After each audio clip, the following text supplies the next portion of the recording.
I just returned from Calgary, and they continue to be in a state of emergency there, as the flooding is believed to be at least 3 times bigger than anything they've ever experienced, causing massive disruptions in people's lives, not only in Calgary, but a number of other southern Alberta communities like High River and Canmore and others. I'm sure you've seen the images on the TV screen. I talked with the Samaritan's Purse, who were right there in Calgary.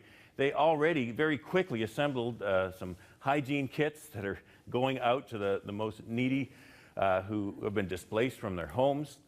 I spoke with Center Street Church. This is the pastoral care person there, and they are an official evacuation center of the city. And then just the traffic was terrible in certain parts. We were trying to get down to High River, which was so terribly hit, and we were stopped on the highway and just taking pictures there.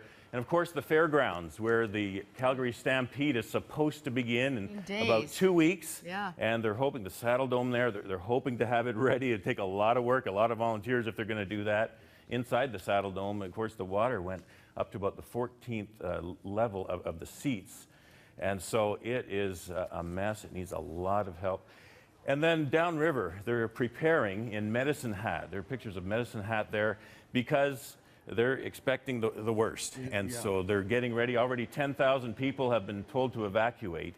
And so it's been quite a thing there. Ron and Moira, I spoke yesterday to a pastor from Calgary, Ken Bombay, First Assembly, one of the great churches of the city of Calgary. What happened was an assistant pastor went down to a center where 1,000 homeless people were gathered. And they had no breakfast, no restaurants open in the area. The church went out, bought 500 loaves of bread. And they assembled and made 500 loaves of bread worth of sandwiches.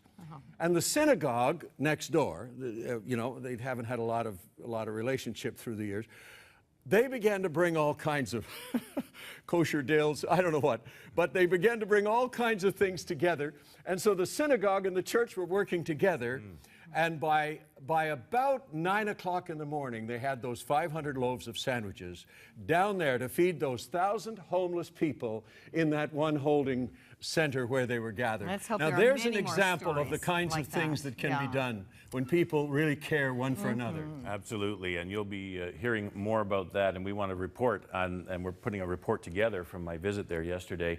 And we're praying about what we at Crossroads might do through Crossroads Relief and Development, and so you can look for that in coming days to know. So anyway, we're in much prayer for those of you watching from Alberta. Stay with us for all these minutes.